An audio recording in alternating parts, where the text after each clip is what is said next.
Head-to-head presented by the Marines, the constant amidst shifting threats. Brady, Quinn, and Charles Davis here to give us the pivotal matchups in each conference championship game on Sunday. Let's start in the AFC, and let's start with the Chiefs on offense against that Bengals D. Travis Kelce has to be a focal point after catching 14 passes last week. That's an all-time record for tight ends in the postseason. I think he's still catching passes right now against the Jacksonville Jaguars secondary. I mean, what are we doing here? I mean, he's arguably the best tight end in the league, and we don't want to put two guys on him.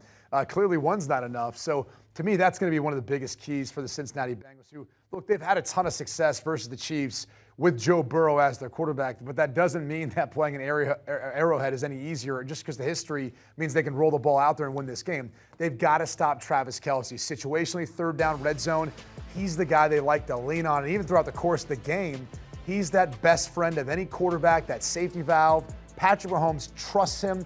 He relies on him. And now with Mahomes dealing with that high ankle injury, you're going to have even less mobility from Mahomes to create time and space. He's going to have to try to find unique ways of getting Travis Kelce the football early and often. So the Bengals, Jesse Bates, and the rest of the secondary, they have to eliminate Kelce in the passing game. I can't help but co-sign on that. Brady, I think you went right to the heart of what I was thinking as well. And as we recall last week's game, before Mahomes' injury, Travis Kelce was the guy that got them going. The jump pass to him, the key situations, you name it, he was there to get the football. 14 catches. I know 98 yards doesn't sound like a lot, but 2 touchdowns, as Brady pointed out, key situations. So to me, how are you going to try and stop him? We know he's a matchup problem depending whether it's size, speed, whatever. So I think those linebackers for Cincinnati really come into play. Logan Wilson, Jermaine Pratt. Both of them were safeties at college before converting to linebacker. Then the X factor is going to be normally Trey Flowers, who was hurt last week. But now I think it's Dax Hill, the rookie out of Michigan. He becomes the extra guy that on third downs either doubles or has that responsibility for Travis Kelce. And by the way, Jacksonville last week, 14 catches given up. At some point, read your scouting report. Number 87 is pretty good. And on the other side of the ball, when Joe Burrow has it, I feel like every game, every big game the Bengals go into, the first thing we talk about when Cincinnati has the ball is their offensive line. Yeah, it's always a point of concern. Initially, when he got there, they weren't doing enough to protect him. They've invested now in the offensive line. However, a lot of those investments, those guys are hurt, whether it's draft picks, a first-rounder like Jonah Williams, who may potentially have a chance coming back, depending on if they extend it here, and Alex Kappa, a guy who they brought in the offseason in free agency. The reality is those guys are banged up. They're not playing. The backups are in instead. However, backups did a good job last week. I mean, they really did. I thought that could have been the weak point. If you look at that matchup versus the Bills, they held their own. They were physical. They did great at the point of attack. This is a different challenge, though. When you go up against the Chiefs, Chris Jones is that interior player that you got to know where he's lined up every single snap. He impacts the running game. He impacts the passing game.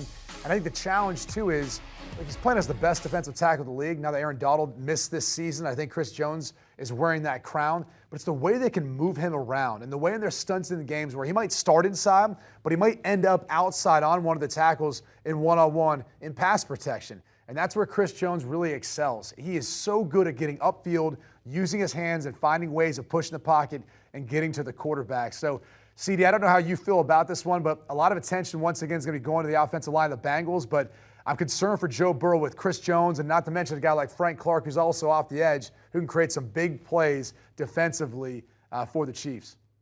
I co-sign again, Brady. You're all over this one. And let's start with what I call the Bermuda Triangle of defense for Kansas City. It's got to be Narignati. It's got to be Chris Jones when he's in at tackle, and Nick Bolton, their middle linebacker.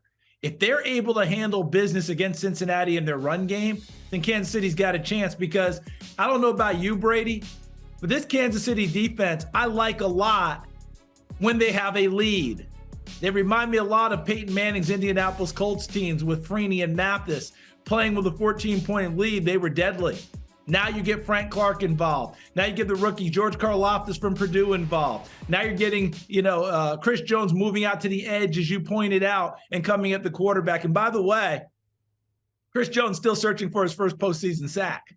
So he's hunting for that. But he doesn't get it unless they slow down the run game. And you pointed out that banged up offensive line of Cincinnati last week. They did a magnificent job creating space for Joe Mixon, Samaje Perine, and they took full advantage of it and controlled the game on offense. So whether it's Jackson Carman at left tackle or Jonah Williams, whether it's Alex Kappa coming back at right guard, or they continue to go with Max Sharping, we know Hakeem Adeniji has to play right tackle. Al Collins has an ACL.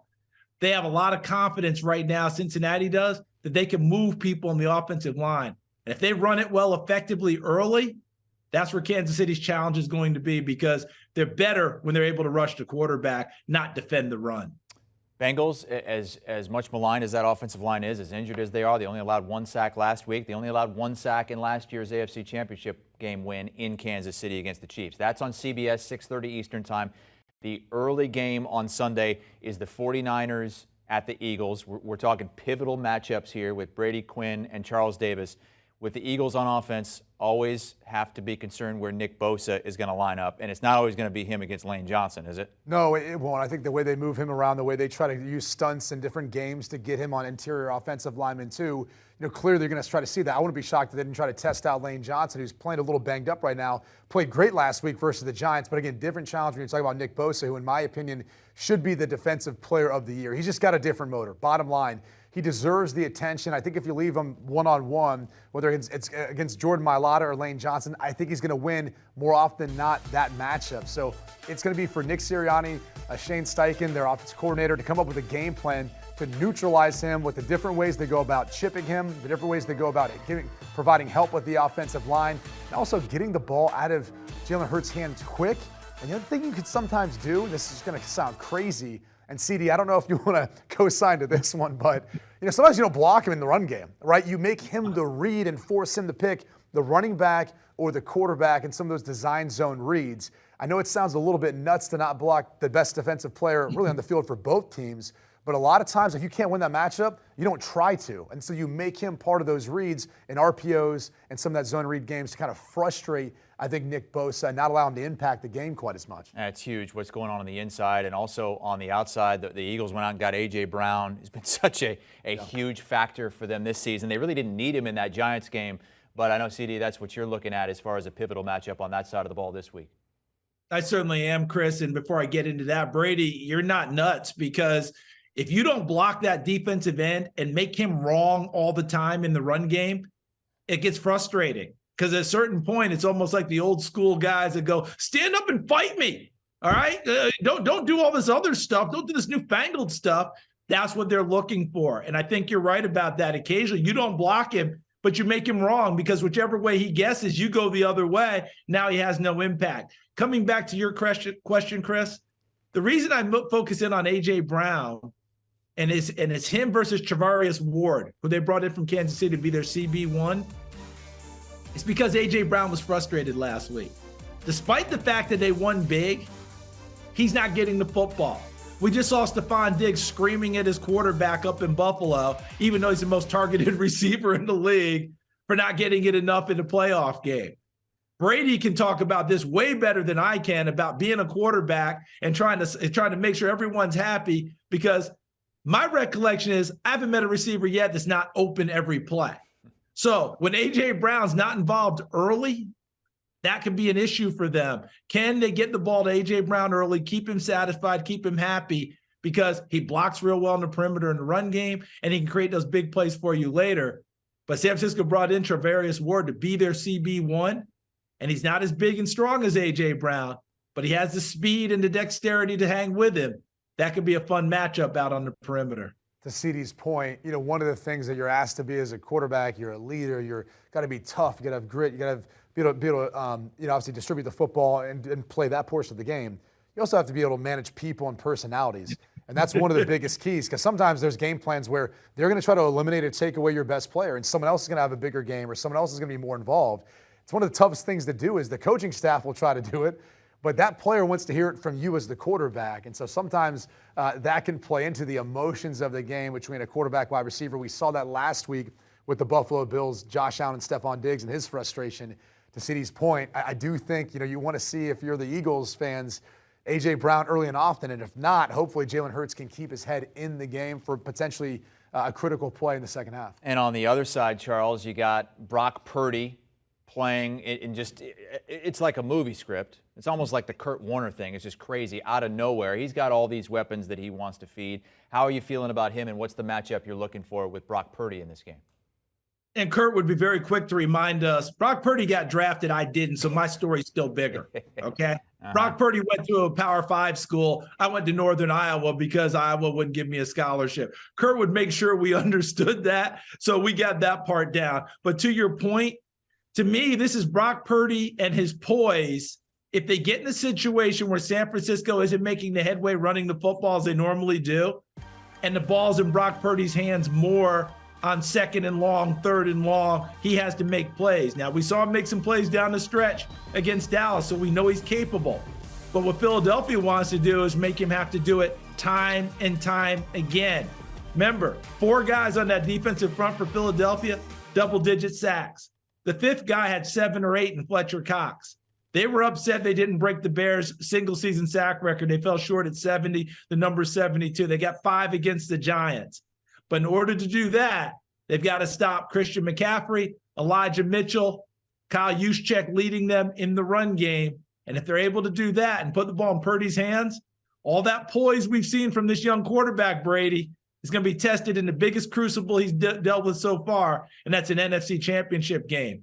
I think he's up to the challenge, but I can't wait to see if Philadelphia is able to put him in that situation time and time again. I'm with you. I think he's up for the challenge as well. And one of the most important things you can do as a quarterback is just not mess it up. I think sometimes there's a negative connotation with being here in game manager.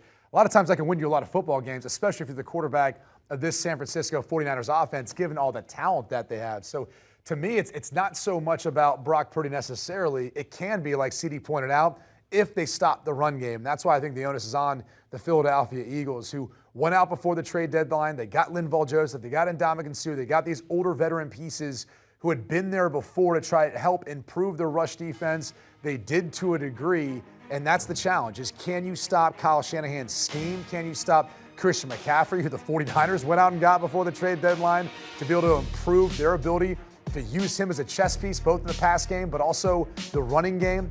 And look, if you go back to last week, the Dallas Cowboys did a fair job against the rushing attack of the 49ers. Now, I kind of chalk that up to Dan Quinn, the defensive coordinator there, a former head coach of the Atlanta Falcons, who did really know the weaknesses of Kyle Shanahan's system, given that was his offensive coordinator that he hired. This will be a different challenge, I think, when you look at the Eagles going up against Kyle Shanahan's scheme, probably a group they're not quite as familiar with. And so I think it all falls on the shoulders of that Eagles defense. As talented as it is with the improvements they've made, it's an incredible challenge to stop all the different pieces that Kyle Shanahan uses. Christian McCaffrey as part of it, but also Elijah Mitchell, Deebo Samuel, everyone else who's involved in that. There you go, Brady. That's the one I had to jump in on, because I don't know how the two of us got this far and didn't mention Deebo Samuel, because Deebo's not just a gimmick runner for them. Deebo is actually a true running back in a lot of those plays. He gets in the backfield and they hand it off to him on inside zone and outside zone and all those other things. So he is another piece there. The difference between San Francisco and Philadelphia in the run game is Jalen Hurts, their quarterback, will be a part of it in Philly. San Francisco, Brock Purdy's not a part of the run game. Samuel becomes that extra runner for San Francisco. No doubt about it. And I think Purdy taking off on some pass plays, maybe some boots, not forcing things, that's going to be key. So he may not be part of the run game, but him taking care of the football and taking what's there is going to be huge. Brady Quinn, Charles Davis with pivotal matchups on Championship Sunday. The guys will break it all down tonight on Inside the NFL, and they'll look back at how we got here over the weekend. New episode tonight, streaming exclusively on Paramount+. Do you want a sports network that delivers everything that matters about the game? The highlights, the picks, the instant analysis, no yelling, no fake debates, no politics. Hit the subscribe button and never miss a moment.